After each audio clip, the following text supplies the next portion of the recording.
बच्चों, आज मैं आप लोगों को क्लास 10th के केमिस्ट्री का पहला चैप्टर रासायनिक अभिक्रिया एवं समीकरण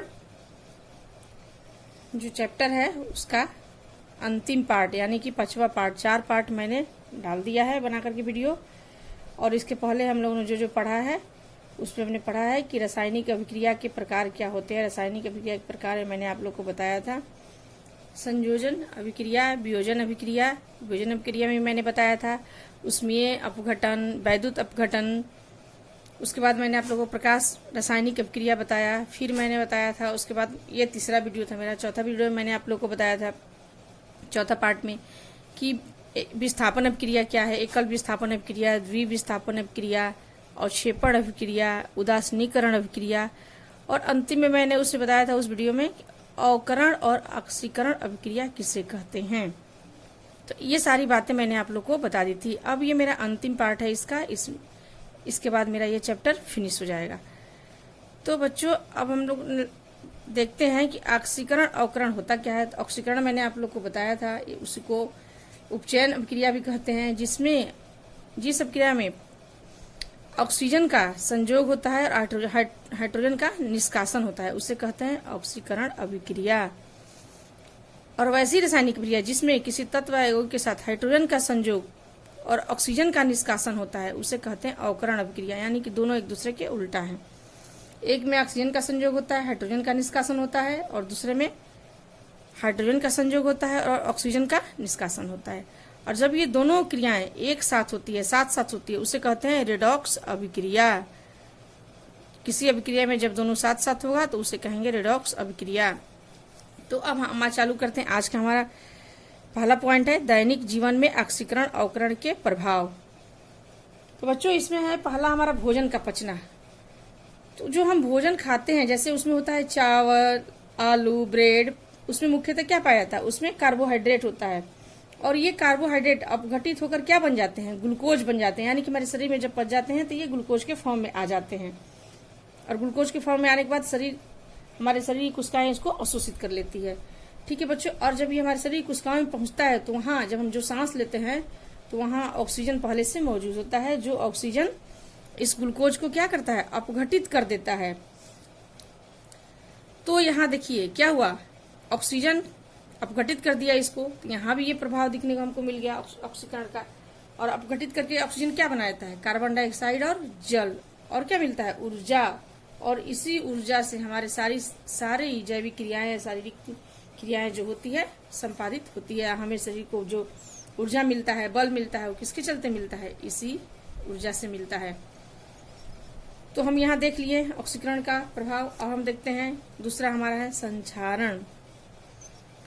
तो संक्षारण किसे कहेंगे, तो इसमें भी आप लोग देखते होंगे बच्चों, इसका सबसे सिंपल एग्जाम्पल है कि आप अपने घरों में देखते होंगे, जैसे लोहा को आप छोड़ देते हैं हवा में, नमी में, तो क्या होता है, लोहे के ऊपर एक भूरी रंग की परत जम जाती है, लाल भूरे रंग की परत चढ़ जाती है, जिसे हम लोग क्या कह देते हैं, कहते हैं कि लोहे में जंग लग गया है, यानी कि जंग का लगना।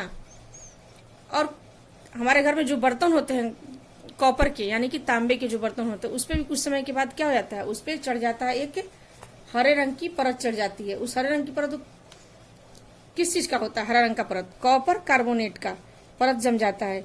या और भी देख सकते हैं आप, चांदी के जो आभूषण होते हैं या चांदी के जो बर्तन होते हैं कुछ समय के बाद काले पड़ जाते हैं। तो इस प्रकार धातुओं पर परत जमने की प्रक्रिया को कहते हैं संक्षारण।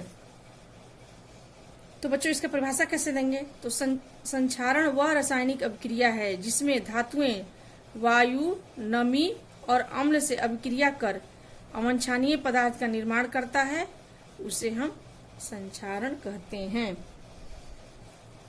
संक्षारण भी एक रेडॉक्स अभिक्रिया है, ये भी हमारे दैनिक जीवन से रिलेटेड है। अब जो ये लोहे पे जो परत चढ़ जाती है बच्चों,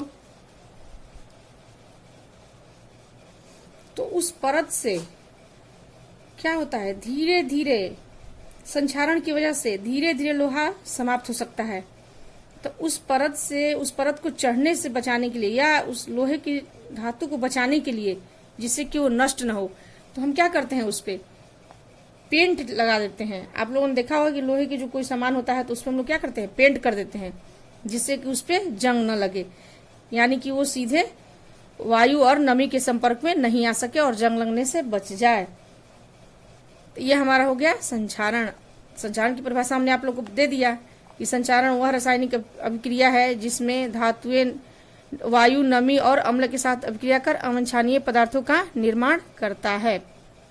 अब अगला हमारा पॉइंट है तीसरा, भोजन का दुर्गंधित होना यानी कि विकृत गंधिता।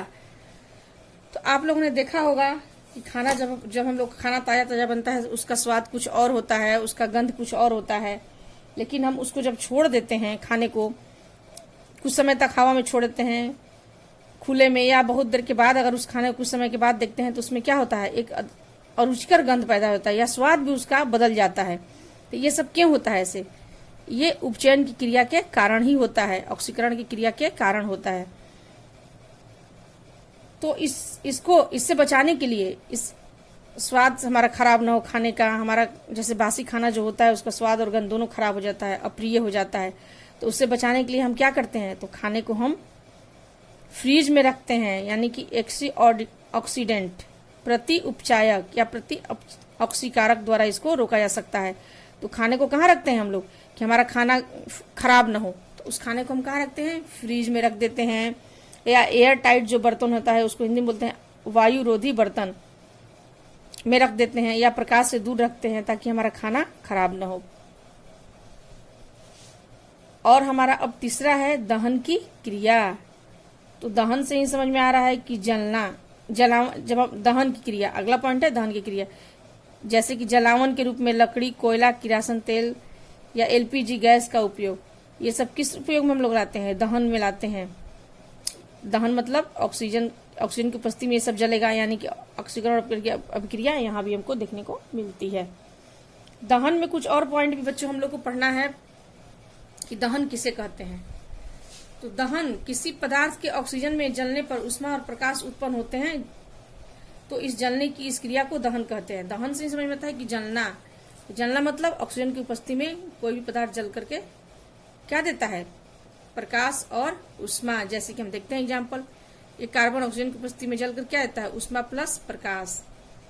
ये सल्फर ऑक्सीजन की उपस्थिति में जलकर क्या देता है, सल्फर डाइऑक्साइड बनता है, ऊष्मा और प्रकाश देता है। तो ये हमारा दहन हो गया। अब दहन में कुछ और पॉइंट होता है, जैसे दहनशील पदार्थ किसे कहेंगे। तो बच्चों दहनशील पदार्थ किसे कहेंगे हम, दहनशील पदार्थ उसे कहते हैं जो दहन में जो पदार्थ जलता है, जो पदार्थ जलेगा उसे हम कहेंगे दहनशील या ज्वलनशील पदार्थ, और जो पदार्थ नहीं जलता है उसे हम कहते हैं अदहनशील या ज्वलनशील पदार्थ। अब जैसे ईंट, पत्थर, बालू है, ये नहीं जलेगा तो इसे हम क्या कहेंगे, अदहनशील या ज्वलनशील। और आपका हो गया किरासन तेल हो गया, या स्पिरिट हो गया, कागज हो गया, कोयला हो गया, ये सब क्या होता है, ये सब जलता है, इसलिए हो गया ये दहनशील या ज्वलनशील पदार्थ। इसमें एक दो और टॉपिक है कि दहन का पोषक और दहन का अपोषक, इसको हम दहन में ही पढ़ रहे हैं। दहन का पोषक किसे कहेंगे, वह पदार्थ दहन की क्रिया में सहायक नहीं होगा उसे अपोषक कहेंगे, और दहन की क्रिया में जो पोषक होगा उसे, जो सहायक होगा उसे पोषक कहेंगे। तो हमारा कार्बन डाइऑक्साइड होता है और दहन की क्रिया क्या करता है, जलने की क्रिया को बुझा देता है, उससे जलता नहीं है कोई चीज, तो ये हो गया दहन का अपोषक। तो कार्बन डाइऑक्साइड क्या हो गया, दहन की क्रिया में सहायक नहीं होता है, इसलिए दहन का अपोषक हो गया। और दहन के पोषक जैसे कि हमारा हो गया वायु, ऑक्सीजन, नाइट्रोजन, क्लोरीन भी दहन के पोषक में आएगा। तो ये तीनों चीज क्या हो गए, दहन के पोषक में, यानी कि ये जलने में सहायता प्रदान करते हैं। अब दहन के लिए कुछ शर्तें होती हैं कि दहन कब होगा, किस स्थिति में दहन होगा, नहीं तो दहन फिर नहीं होगा, वो पदार्थ नहीं जलेगा, दहन की क्रिया नहीं संभव हो पाएगी। तो कौन कौन सी उसकी शर्तें हैं बच्चों, देख लेते हैं हम उसको भी। तो पहला शर्त है दहनशील पदार्थ की उपस्थिति, यानी कि जब दहनशील पदार्थ रहेगा ही नहीं तो दहन की क्रिया नहीं होगी। दहनशील पदार्थ की उपस्थिति से मतलब है जैसे हमारा हो गया ईंट, पत्थर, बालू, तो दहनशील है नहीं, अदहनशील है, इसमें तो दहन की क्रिया होगी नहीं। तो फिर क्या होगा दहनशील पदार्थ में, किरोसिन तेल हो जाएगा, एलपीजी हो जाएगा, आपको कागज हो जाएगा, स्पिरिट हो जाएगा, ये सब क्या है, दहनशील पदार्थ हैं। और दहन के पोषक पदार्थ की उपस्थिति। अब पोषक पदार्थ तो हम बता दिए हैं क्या क्या होता है, जैसे हमने आपको बताया वायु, नाइट्रोजन और क्लोरीन, ये दहन के पोषक पदार्थ हैं, यानी कि जो सहायक होते हैं दहन की क्रिया में। 2 पॉइंट हो गया। तीसरा, ज्वलन ताप की प्राप्ति। अब इस आप कहेंगे कि ज्वलन ताप किसे कहते हैं, मैं आप लोग को बता देती हूँ कि ज्वलन ताप होता क्या है। जिस न्यूनतम ताप पर कोई पदार्थ जलना प्रारंभ करता है उस ताप को, उस पदार्थ का ज्वलन ताप कहते हैं। जिस न्यूनतम ताप पर कोई पदार्थ जलना प्रारंभ करेगा उसे हम कहते हैं ज्वलन ताप। जैसे कि मान लीजिए सभी जो पदार्थ होते हैं एक ही ताप पर जलना प्रारंभ नहीं करते हैं, भिन्न भिन्न पदार्थ के लिए भिन्न भिन्न ताप की आवश्यकता होती है। अब जैसे हमारा कागज क्या होगा, जल्दी जल जाएगा, लकड़ी का टुकड़ा रहेगा तो उसमें जलने में उसको ज्यादा टाइम लगेगा, तो यही हो गया हमारा ज्वलन ताप। अब फिर हमारा टॉपिक है बच्चों एलपीजी, जिसका आप लोगों ने नाम सुना होगा। एलपीजी का नाम सब लोग जानते हैं। इसका यहाँ पूछ देता है कि ऑब्जेक्टिव क्वेश्चन में आप लोग को एक लाइन में पूछ देगा कि एलपीजी का फुल फॉर्म बताइए, तो क्या होता है, लिक्विफाइड पेट्रोलियम गैस। एलपीजी का फुल फॉर्म होता है लिक्विफाइड पेट्रोलियम गैस, इसको याद रखिएगा आप लोग। इसको हिंदी में बोलते हैं द्रवीभूत पेट्रोलियम गैस। अब ये क्या होता है, तो petroleum gas butane, propane, ethane का मिश्रण है, लेकिन इसका मुख्य क्या होता है, ब्यूटेन होता है। ये जो तीनों होते हैं कौन कौन, ब्यूटेन, प्रोपेन और इथेन, ये तीव्रता से जल जाते हैं और जलकर क्या देते हैं, ऊष्मा प्रदान करते हैं, जिससे हमारा खाना भी बनता है, तेजी से बनने लगता है। और दाब बढ़ाने पर ये तीनों गैस आसानी से द्रवीभूत हो जाते हैं, यानी कि लिक्विड फॉर्म में आ जाते हैं।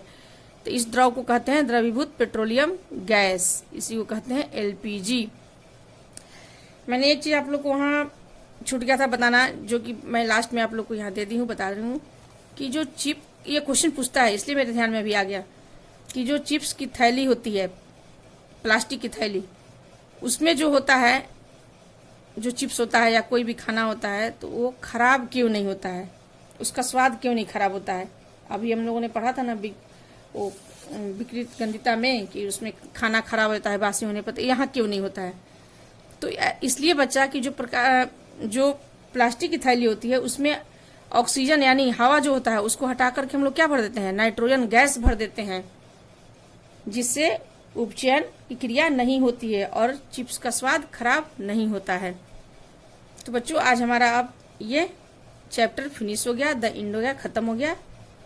आप लोग इस चैप्टर को तैयार कर लेंगे। मैंने इस चैप्टर को 5 पार्ट में डाला है, वीडियो 5 पार्ट में बनाया है, ताकि आप लोग अच्छे से इसको पढ़ सके। ओके बच्चों, थैंक यू।